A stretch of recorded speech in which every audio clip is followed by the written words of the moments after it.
أعوذ بالله من الشيطان الرجيم بسم الله الرحمن الرحيم الحمد لله الملك الحق المبين خالق السماوات والأرض والصلاة والسلام على صاحب الدعوة النبوية والعصمة الفاطمية والصولة الحيدرية والحلم الحسنية والشجاعة المسيلية والعبادة السجادية والمعاصر الباقرية والآثار الجعفرية والعلوم الكاظمية والحجج الرضوية والجود النقوية والنقابة النقوية والحيبة العسكري والغيبة الإله القائم بأمر الله وللطير السلامات.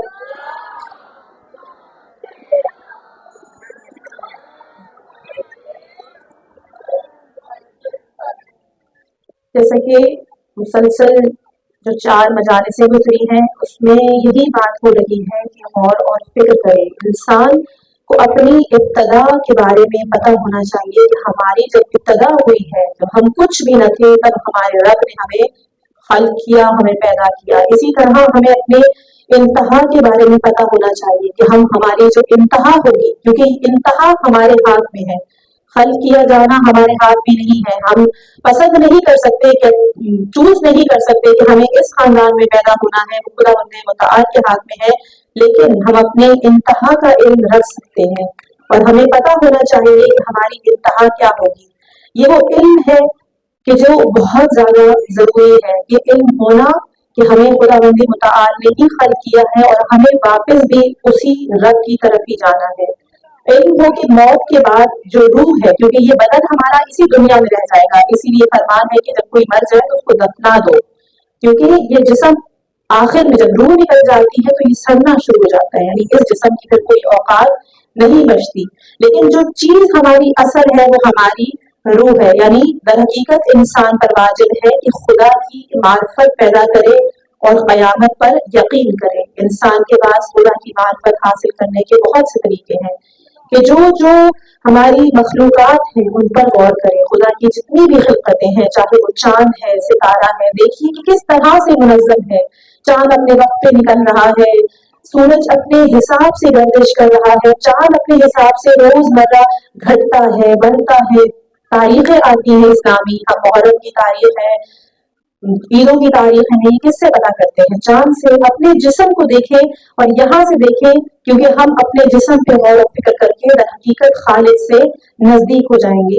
لیکن وہ لوگ کہ جو کمیونسٹ ہیں، کہ جن کے بارے میں پہلے بھی بتایا کہ ایسے لوگ ہیں جو نعوذ باللہ کہتے ہیں کہ خدا نے کسی کو پیدا نہیں کیا، خدا کچھ نہیں ہے، بس ایک مادہ تھا جو پھٹا اور خود بخود یہ چیزیں پیدا ہو گئی۔ لیکن ہمارا عقیدہ ہے کہ ایک ایک ذرہ بغیر حکمت کے اس دنیا میں خلق نہیں ہوا ہے۔ ہمارے جسم کا کوئی بھی عضو وہ بغیر وجہ کے نہیں ہے۔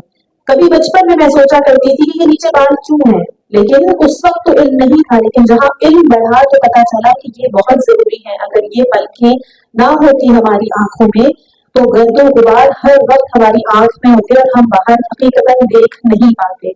تو وہ لوگ جو کہتے ہیں کہ مادے نے ترقی کی، اور ساتھ میں وہ یہ بھی کہتے ہیں کہ یہ مادہ، اس کے اندر نہ کوئی روح ہے نہ اس کو عقل ہے، اور ہم یہ مان ہی نہیں سکتے کہ دنیا میں اگر کوئی بھی چیز بنی ہے، یہاں تک کہ اگر آپ ایک گاڑی بنی ہوئی دیکھیں گے بہت خوبصورت سی، تو آپ یہ کہہ ہی نہیں سکتے کہ کسی بچے نے بنائی ہے۔ حقیقتاً یہی ہمارے علم میں ہوگا کہ کوئی صاحب عالم ہے، کیونکہ اگر آپ نے کوئی بھی چیز خلق بنانی ہے، اگر آپ کا دل چاہتا ہے کہ میں گھر بناؤں تو آپ کو وہ تعلیم حاصل کرنی پڑے گی کہ کس طرح سے گھر بنایا جاتا ہے۔ اگر آپ چاہتے ہیں کہ میں کوئی کمپیوٹر کی چیز بناؤں، میں موبائل پیدا کروں اس معاشرے کے لیے، تو آپ کو اس میں تعلیم حاصل کرنی پڑے گی، یعنی کہیں ہوگا تو آپ وہ چیز بناؤ گے۔ لیکن خود یہ لوگ بیان کرتے ہیں کہ مادے کو نہ علم ہے نہ روح ہے، تو ایسی چیز کیسے خلق کر سکتی ہے ایک ایسے منظم جہان کو کہ جو مسلسل چل رہا ہے؟ اور ایسا نہیں ہے کہ ایک دفعہ جب کوئی چیز غلطی سے خلق ہو بھی جاتی ہے تو اس میں مختلف ایسی چیزیں ہوتی ہیں جو کوئی صحیح نہیں کر پا رہا ہوتا، لیکن یہ دنیا اس وقت سے چلی جا رہی ہے بغیر کسی رکے، تو یہ کون چلا رہا ہے؟ یعنی اس کو کوئی مسلسل چلا رہا ہے۔ یہ بے شعور مادہ ایسا کچھ کر سکتا ہی نہیں ہے۔ سمپل سی ایک مثال ہے کہ اگر کوئی شخص ہے کہ جس کے گھر میں پانی کی ایک بوند بھی موجود نہیں ہے، وہ اگر یہ دعویٰ کرے کہ میں نے اپنے مہمان کو پانی سے سیراب کر دیا، وہ کر سکتا ہے سیراب؟ وہ نہیں کر سکتا، کیونکہ اس کے پاس خود پانی نہیں ہے۔ تو ایک ایسا مادہ کہ جس میں خود روح نہیں ہے، کہ جس میں خود علم نہیں ہے، وہ کیسے کسی ایسی زیرو کو خلق کر سکتا ہے. یعنی پتا چل گیا کہ وہی خلق کر سکتا ہے کہ جو خالق بھی ہو، جو مالک بھی ہو، جو قادر بھی ہو، جو حی بھی ہو، جس کو ہمیشہ اتنا وہ قادر ہے کہ اس کی ذات کے بغیر کوئی ایسی چیز نہیں ہے جو ان چیزوں کو خلق کرے. عزیزان محترم، اللہ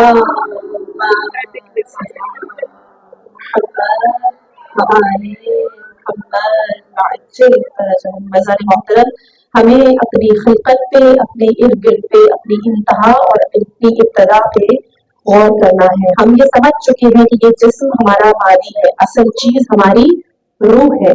جب بدن کی بات آتی ہے تو ہم اس جسم، اس نظام میں، اس جہان میں اس بدن کو جانتے ہیں.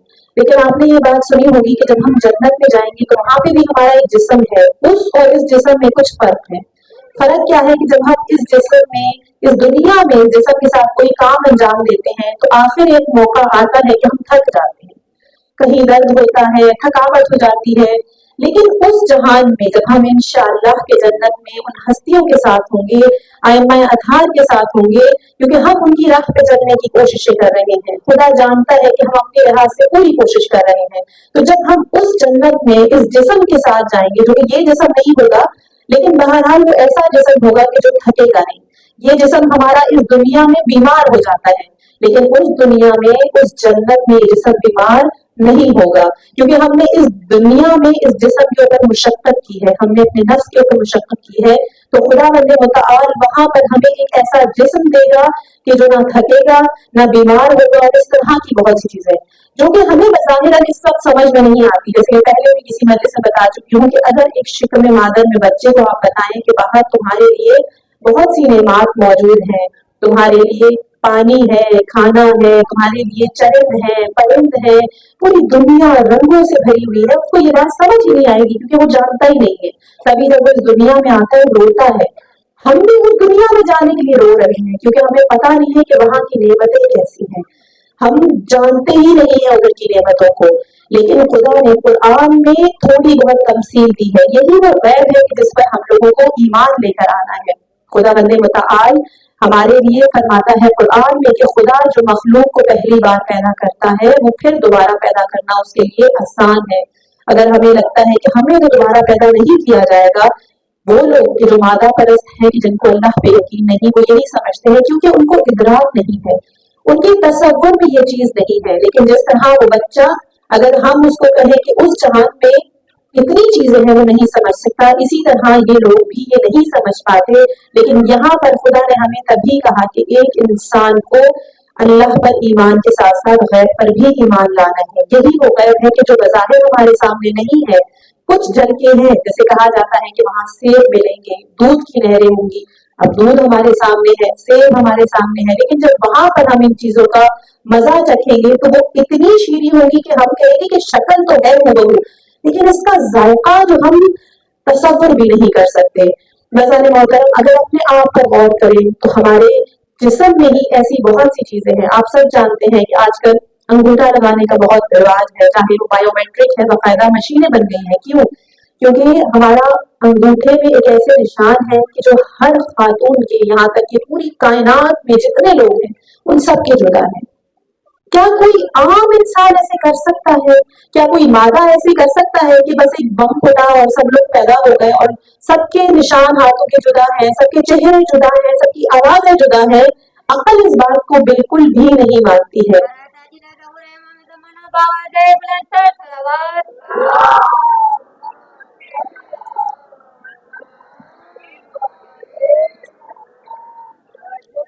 ان باتوں کا خلاصہ یہ ہے کہ انسان کہ خالق کا وجود جس طرح سے ضروری ہے، جس طرح سے ہم نے دلیلوں سے سمجھا کہ ہم ہر چیز کا ایک خالق ہے اور ہمارا خالق وہ ہے کہ جو قادر مطلق ہے، اسی طرح ہمیں قیامت کے وجود پر بھی یقین کامل کرنا ہے، اور قیامت کا وجود بھی عقل سے ہی ثابت ہوتا ہے. قرآن میں سورہ قیامت آیت نمبر 5 میں خداوند متعال فرماتا ہے البتہ انسان تو یہ چاہتا ہے کہ اپنے آگے بس برائی کرتا چلا جائے اور سامنے کوئی رکاوٹ نہ ہو. یعنی انسان کا نفس سرکش ہے، اس کو